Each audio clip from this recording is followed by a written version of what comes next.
ਸ਼ੌਰਿਆ ਅਡਵਾਲ ਦਾ ਬਿਆਨ ਪੰਜਾਬ 'ਚ ਉਤਾਰੀ ਜਾਵੇਗੀ ਬੀਜੇਪੀ ਦੀ ਨਵੀਂ ਲੀਡਰਸ਼ਿਪ। ਕਿਹਾ ਭਾਜਪਾ ਚੰਗੇ ਸ਼ਾਸਨ ਲਈ ਵਚਨਬੱਧ।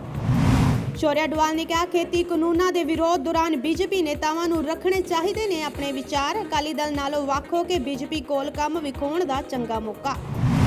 ਸ਼੍ਰੀ ਮੁਕਤਸਰ ਸਾਹਿਬ 'ਚ ਕਾਂਗਰਸ ਪਾਰਟੀ ਦਾ ਵਿਰੋਧ ਜੰਮ ਕੇ ਨਾਅਰੇਬਾਜ਼ੀ। ਕੱਲ ਪੰਜਾਬ 'ਚ ਹੋਣ ਜਾ ਰਹੇ ਐਮਸੀ ਇਲੈਕਸ਼ਨ ਨੂੰ ਲੈ ਕੇ ਇਲੈਕਸ਼ਨ ਕਮਿਸ਼ਨ ਨੇ ਖਿੱਚੀ ਤਿਆਰੀ। ਵੋਟਾਂ ਸੰਬੰਧੀ ਲੋੜੀਂਦੀ ਸਮੱਗਰੀ ਅਤੇ ਈਵੀਐਮ ਮਸ਼ੀਨਾਂ ਦੀ ਕੀਤੀ ਵੰਡ। ਸਤਿ ਸ਼੍ਰੀ ਅਕਾਲ, ਦੈਨਿਕ ਸਵੇਰਾ ਵਿੱਚ ਤੁਹਾਡਾ ਸਵਾਗਤ ਹੈ। ਨਿਊਜ਼ ਰੂਮ ਤੋਂ ਮੈਂ ਭਾਵਨਾ ਤੇ ਖਬਰਾਂ ਦੀ ਸ਼ੁਰੂਆਤ ਕਰਦੇ ਇਸ ਖਬਰ ਤੋਂ। ਭਾਜਪਾ ਦੇ ਉੱਭਰ ਰਹੇ ਨੇਤਾ ਅਤੇ ਥਿੰਕ ਟੈਂਕ ਇੰਡੀਆ ਫਾਊਂਡੇਸ਼ਨ ਦੇ ਮੁਖੀ ਸ਼ੌਰਿਆ ਅਡਵਾਲ ਨੇ ਕਿਸਾਨ ਅੰਦੋਲਨ, ਦੇਸ਼ ਦੀ ਸੁਰੱਖਿਆ ਅਤੇ ਪੰਜਾਬ 'ਚ ਭਾਜਪਾ ਦੇ ਭਵਿੱਖ ਦੇ ਬਾਰੇ ਦੈਨਿਕ ਸਵੇਰਾ ਨਾਲ ਖਾਸ ਗੱਲਬਾਤ ਕੀਤੀ। ਪੰਜਾਬ 'ਚ ਭਾਜਪਾ ਦੇ ਭਵਿੱਖ ਬਾਰੇ ਬੋਲਦੇ ਸ਼ੌਰਿਆ ਅਡਵਾਲ ਨੇ ਕਿਹਾ ਕਿ ਹੁਣ ਪੰਜਾਬ 'ਚ ਬੀਜੇਪੀ ਦੀ ਨਵੀਂ ਲੀਡਰਸ਼ਿਪ ਉਤਾਰੀ ਜਾਵੇਗੀ। ਉਹਨਾਂ ਨੇ ਕਿਹਾ ਕਿ ਭਾਜਪਾ ਚੰਗੇ शासन लिए वचनबद्ध है। पंजाब में बीजेपी की क्या प्लानिंग है आगे, क्योंकि पंजाब की लीडरशिप की एक्सेप्टेबिलिटी खत्म हो चुकी ऐसे लग रहा है पंजाब में इन दिनों में। तो फिर क्या कैसे आपको लगता है कि हम 22 में या 24 में इलेक्शंस में जा पाएंगे, क्योंकि अभी इंडिपेंडेंटली आना है पंजाब में।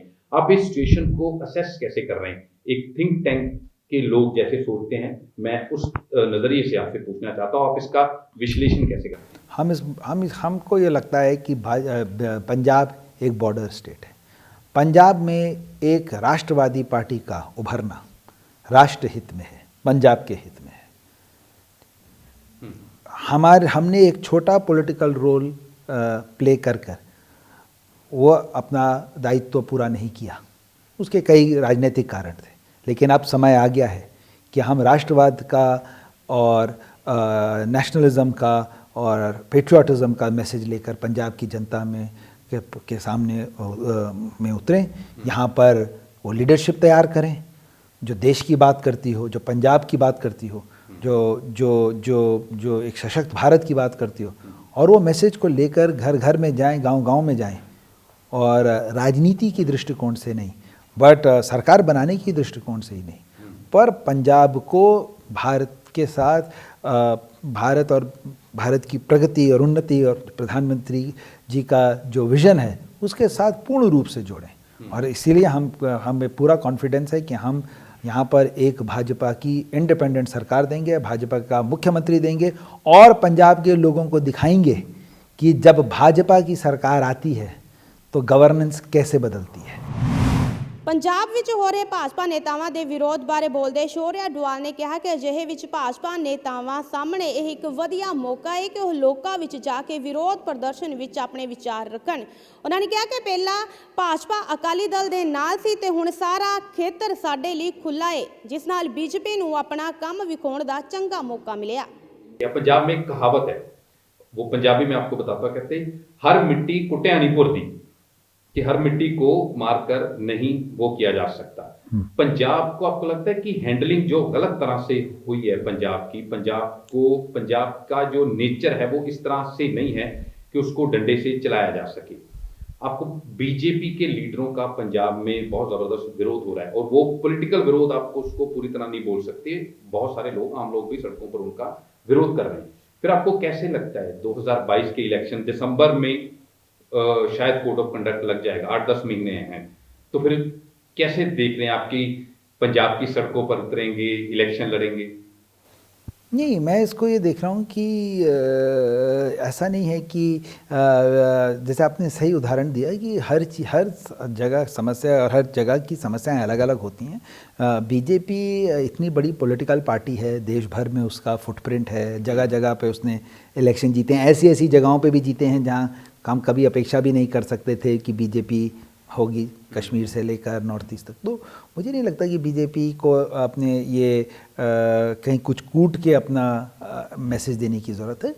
हम अपने लोगों के बीच में जा रहे हैं, लोगों को समझाने की कोशिश करेंगे। अभी आप देखिए ये म्यूनिसिपल बॉडी इलेक्शंस हो रही हैं, इसमें बीजेपी ने पहली बार अपने कैंडिडेट खड़े किए। हम तो यहाँ एक मार्जिनल पॉलिटिकल प्लेयर थे जब तक हम अकाली दल के साथ गठबंधन में थे। अब तो हमारे लिए पूरा क्षेत्र खुला हुआ है। तो अभी एक विरोध है, मैं तो इसको इस तरह देखता हूँ कि यह बीजेपी लीडर और बीजेपी कार्यकर्ताओं के लिए एक बहुत अच्छा अवसर है कि वो जनता में जाएं और अपनी बात को रखें, और उस बात को रखें जिस पे उनका विरोध हो रहा है। क्योंकि जब आपका विरोध होता है और आप अपने पक्ष को रखते हो और सामने वाली पार्टी को अपने अपने विचारों पे कन्विंस कर पाते हो तो फिर वो आपके सपोर्टर्स हो जाते हैं। शौर्या डोवाल ने कहा कि किसानी अंदोलन आर्थिक मुद्दा है, राजनीतिक नहीं। डोवाल ने कहा कि कानूनां 'ਚ बदलाव किए जा सकते हैं। ये कानून है, कोई धार्मिक ग्रंथ नहीं जो बदल नहीं सकते।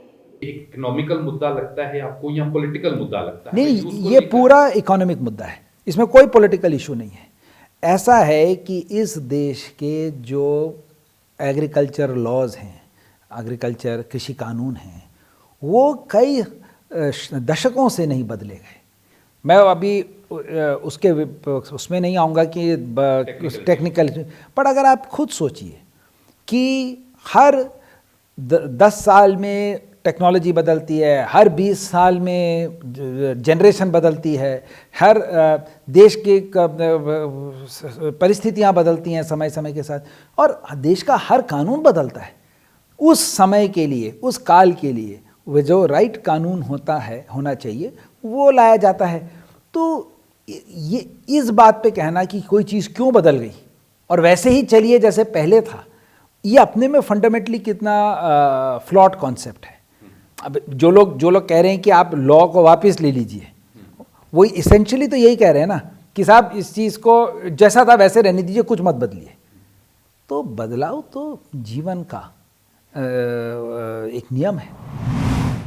पंजाब ਵਿੱਚ ਚੋਣਾਂ ਨੂੰ ਲੈ ਕੇ ਸ਼ੌर्या डोवाल ने कहा कि ਉਹਨਾਂ ਨੂੰ ਕਿਸੇ ਵੀ ਤਰ੍ਹਾਂ ਦੇ ਸਹਾਰੇ ਦੀ ਜ਼ਰੂਰਤ ਨਹੀਂ। ਉਹਨਾਂ ਨੇ ਕਿਹਾ ਕਿ ਉਹ ਬੰਗਾਲ ਦੀਆਂ ਸੜਕਾਂ ਤੇ ਲੜ ਰਹੇ ਨੇ ਤੇ ਉਹ ਪੰਜਾਬ 'ਚ ਵੀ ਲੜਨਗੇ। ਕੇਂਦਰ ਸਰਕਾਰ ਵੱਲੋਂ ਐਨਆਈਏ ਦੀ ਵਰਤੋਂ ਦੇ ਸਵਾਲ ਤੇ ਡੋਵਾਲ ਨੇ ਕਿਹਾ ਕਿ ਉਹਨਾਂ ਨੂੰ ਐਨਆਈਏ ਦੇ ਸਹਾਰੇ ਦੀ ਕੋਈ ਜ਼ਰੂਰਤ ਨਹੀਂ, ਜ਼ਰੂਰਤ ਉਸ ਨੂੰ ਹੁੰਦੀ ਹੈ ਜੋ ਪਾਰਟੀ ਪਿੱਛੇ ਚੱਲ ਰਹੀ ਹੈ, बीजेपी ਅੱਗੇ ਵੱਲ ਨੂੰ ਵਧ ਰਹੀ ਹੈ। 1971 में इंदिरा गांधी के समय एक लॉ आया था जो Misa, maintenance of internal security act, और उसके बारे में कहा गया था कि उसकी जो दुर्वरतों है वो बहुत ज़्यादा हुई थी। इन दिनों में ये चर्चा हो रही है कि जो एनआईए का मिसयूज है वो बहुत ज़्यादा हो रहा है, लोगों पर धड़ाधड़ पर्चे एफआईआर दर्ज की जा रही हैं। इस चीज़ को आप कैसे देखें? नहीं, वो दोनों चीज़ें मेरे ख्याल से कंपेरेबल नहीं हैं, क्योंकि उन दोनों का आधार ही अलग है। मीसा जब लाया गया था वो लाया गया था इंदिरा गांधी द्वारा अपने पॉलिटिकल अपोनेंट्स को सप्रेस करने के लिए। देश के अंदर उनके शासन के प्रति एक एजिटेशन, जेपी मूवमेंट शुरू हो रहा था। उन्हें लग रहा था कि उनको वो एक पॉलिटिकल थ्रेट है, इसलिए वो उन्होंने कानून की और सरकार की व्यवस्था का उपयोग किया, आज पॉलिटिकल लड़ाई लड़ने के लिए। उसका ये सवाल भी मैंने इसलिए किया कि ऐसे लेकिन आपने मूवमेंट को काउंटर करने के लिए, लेकिन मैं आपसे कह रहा हूँ ना, आप ही ने कहा मेरे से पिछले सवाल में कि भाजपा को ऐसा थ्रेट है ही नहीं पॉलिटिकल थ्रेट तो हमारे अपोजिशन को है। हम तो बढ़ रहे हैं हर स्टेट में, तो हम तो पॉलिटिकल इंस्ट्रूमेंट से लड़ाई लड़ने के लिए तैयार हैं। मतलब जो पॉलिटिकल लड़ाई लड़ने के लिए हमें सरकार के और एनआईए और सरकार के इंस्ट्रूमेंट्स की क्या ज़रूरत है। ये हथियार वो सरकारें इस्तेमाल करती हैं जो अपनी पॉलिटिकल डिक्लाइन में होती हैं, जो पॉलिटिकल असेंडेंसी भी नहीं होती। हम तो बंगाल में सड़कों पे लड़ रहे हैं, हम पंजाब में भी लड़ेंगे। अभी बंगाल का इलेक्शन खत्म होने दीजिए, फिर हम यहाँ आ रहे हैं, ठीक है ना। तो सवाल ये है कि जब हम पॉलिटिकली लड़ने को, जूझने को तैयार हैं, हमारे पॉलिटिकल सिस्टम के तरह हम अपने को सशक्त फील करते हैं, तो हमें सरकार की क्या ज़रूरत है। 14 फरवरी ਨੂੰ ਪੰਜਾਬ ਭਰ 'ਚ ਨਗਰ ਨਿਗਮ ਚੋਣਾਂ ਹੋਣ ਜਾ ਰਹੀਆਂ ਨੇ, ਜਿਸ ਦੇ ਚੱਲਦੇ ਹਰ ਪਾਰਟੀ ਦਾ ਉਮੀਦਵਾਰ ਆਪਣੀ ਜਿੱਤ ਨੂੰ ਯਕੀਨੀ ਬਣਾਉਣ ਵਾਸਤੇ ਲੋਕਾਂ ਨੂੰ ਆਪਣੇ ਹੱਕ ਵਿੱਚ ਵੋਟ ਪਾਉਣ ਲਈ ਅਪੀਲ ਕਰ ਰਿਹਾ। ਇਸੇ ਤਰ੍ਹਾਂ ਬੀਤੀ ਦਿਨੀ ਸ਼੍ਰੀ ਮੁਕਤਸਰ ਸਾਹਿਬ ਦੇ ਵਾਰਡ ਨੰਬਰ 10 'ਚ ਚੋਣ ਪ੍ਰਚਾਰ ਕਰਨ ਆਏ ਤੇ ਕਾਂਗਰਸ ਪਾਰਟੀ ਦੇ ਉਮੀਦਵਾਰ ਵੱਲੋਂ ਕਰੋਕਰੀ ਦੇ ਗਿਫਟ ਦਿੱਤੇ ਗਏ ਨੇ, ਜਿਨ੍ਹਾਂ ਤੋਹਫਿਆਂ ਨੂੰ ਨਕਾਰਦੇ ਹੋਏ ਇਲਾਕਾ ਨਿਵਾਸੀਆਂ ਨੇ ਸਮਾਨ ਦੀ ਭੰਨ ਤੋੜ ਕਰਦੇ ਕਾਂਗਰਸ ਪਾਰਟੀ ਖਿਲਾਫ ਜੰਮ ਕੇ ਨਾਅਰੇਬਾਜ਼ੀ ਕੀਤੀ। ਮੈਂ ਵਾਰਡ ਨੰਬਰ 10 ਦਾ ਵਸਨੀਕ ਹਾਂ ਤੇ ਨਾਮ ਮੇਰਾ ਅਵਤਾਰ ਸਿੰਘ ਹੈ ਜੀ। ਅਸੀਂ ਕੰਮਾਂਕਾਰਾਂ ਤੋਂ ਜਦੋਂ ਸ਼ਾਮ ਨੂੰ ਘਰੇ ਵਾਪਸ ਪਰਤੇ ਤੇ ਆਹ ਡੱਬੇ ਵੇਖੇ ਅਸੀਂ, ਜਿਹਦੇ ਉੱਤੇ ਸਰਦਾਰ ਅਮਰਿੰਦਰ ਸਿੰਘ ਵੜਿੰਗ ਸਾਹਿਬ ਤੇ ਉਹਨਾਂ ਦੀ ਧਰਮ ਪਤਨੀ। ਤੇ ਜਦੋਂ ਮੈਂ ਉਹਦੇ ਪਰਿਵਾਰ ਤੋਂ ਪੁੱਛਿਆ ਵੀ ਕਰੋਕਰੀ ਦਾ ਜਿਹੜਾ ਸੈੱਟ ਕੌਣ ਦੇ ਕੇ ਗਿਆ, ਤੇ ਉਹਨਾਂ ਨੇ ਦੱਸਿਆ ਵੀ ਇਦਾਂ ਕਰਕੇ ਕਾਂਗਰਸ ਪਾਰਟੀ ਦੇ ਨੁਮਾਇੰਦਗੇ ਆਏ ਸੀਗੇ ਤੇ ਘਰੋਂ ਲੋਕਾਂ ਨੂੰ ਵਾਜਾਂ ਮਾਰ-ਮਾਰ ਕੇ ਧੱਕੇ ਨਾਲ ਥੜੀਆਂ ਤੇ ਡੱਬੇ ਰੱਖ ਗਏ ਆ। ਨਹੀਂ ਤਾਂ ਤੁਸੀਂ ਪਹਿਲਾਂ ਉਦੋਂ ਨਾ ਕਿਉਂ ਨਹੀਂ ਕੀਤੀ? ਤੁਸੀਂ ਲਏ ਕਿਉਂ ਹੈ? ਤੁਹਾਡੇ ਪਰਿਵਾਰ ਨੇ? ਸਾਡੇ ਪਰਿਵਾਰ ਦੇ ਜੀ ਘਰੇ ਸੀਗੇ ਜੀ, ਜਨਾਨੀਆਂ ਘਰੇ ਸੀ, ਅਸੀਂ ਆਪ ਕੰਮਾਂ-ਕਾਰਾਂ ਤੇ ਸੀਗੇ ਬਾਹਰ। ਸਾਨੂੰ ਤਾਂ ਸ਼ਾਮ ਨੂੰ ਜਦੋਂ ਘਰੇ ਪਰਤੇ ਆ ਵਾਪਸ, ਉਦੋਂ ਪਤਾ ਚੱਲਿਆ ਵੀ ਤੇ ਅਸੀਂ ਸਾਡਾ ਇਕੱਲਾ ਵੋਟ ਹੀ ਅਧਿਕਾਰ ਆ। ਜੇ ਅਸੀਂ ਆ 200-400 ਦੇ ਡੱਬਿਆਂ ਪਿੱਛੇ ਆਪਦਾ ਅਧਿਕਾਰ ਹੀ ਗਵਾ ਬੈਠੇ ਤਾਂ ਸਾਡਾ ਲੋਕਤੰਤਰ 'ਚ ਜਿਹੜਾ ਘਾਣ ਕਰਨ ਦੀ ਗੱਲ ਹੋ ਜੂਗੀ ਤੇ ਅਸੀਂ ਬਾਈਕਾਟ ਕਰਦੇ ਆ। ਸਮੂਹ ਮਹੱਲਾ ਨਿਵਾਸੀ ਕਾਂਗਰਸ ਦਾ ਅਸੀਂ ਪਾਰਟੀ ਦਾ ਬਾਈਕਾਟ ਕਰਦੇ ਆ। ਜਿਹੜਾ ਸਾਡਾ ਅਧਿਕਾਰ ਆ ਮੌਲਿਕ, ਜਿਹਨੂੰ ਸਾਡਾ ਜੀ ਕੀਤੂਗਾ ਵੋਟ ਅਸੀਂ ਉਹਨੂੰ ਪਾਵਾਂਗੇ। ਜਿਹੜਾ ਸਾਡਾ ਨੁਮਾਇੰਦਗਾ ਚੰਗਾ ਉਹਨੂੰ ਜਿਤਾਵਾਂਗੇ।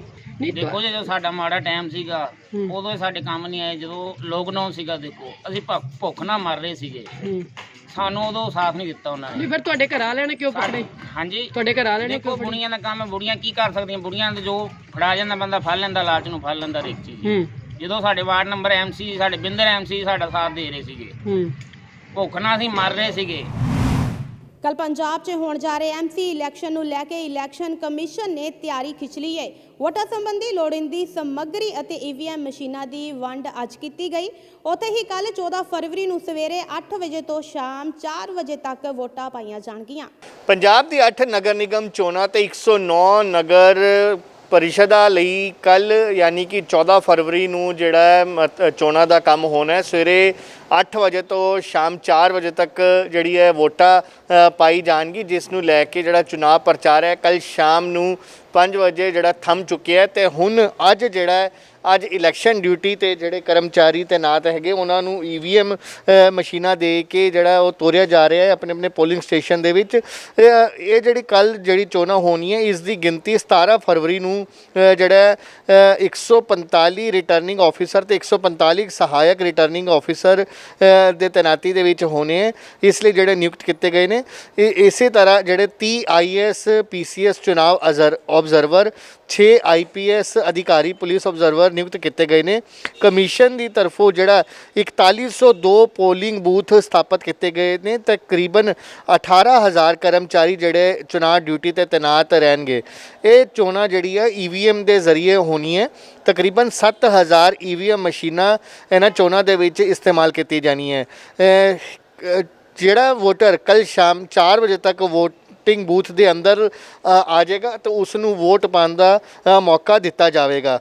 ਇਸ ਚੋਣ ਦੇ ਵਿੱਚ ਕੁੱਲ ਅਗਰ ਕਹੀਏ ਤੇ 39,15,280 ਵੋਟਰ ਹੈਗੇ ਜਿਨ੍ਹਾਂ ਨੂੰ ਵੋਟ ਪਾਉਣ ਦਾ ਜਿਹੜਾ ਅਧਿਕਾਰ ਮਿਲਿਆ, ਜਿਨ੍ਹਾਂ ਵਿੱਚੋਂ 20,49,777 ਪੁਰਸ਼ ਹੈਗੇ ਤੇ 18,65,354 ਮਹਿਲਾਵਾਂ ਹੈਗੇ ਤੇ 149 ਜਿਹੜੇ ਟਰਾਂਸਜੈਂਡਰ ਵੋਟਰ ਵੀ ਇਹਦੇ ਵਿੱਚ ਸ਼ਾਮਲ ਹੈ।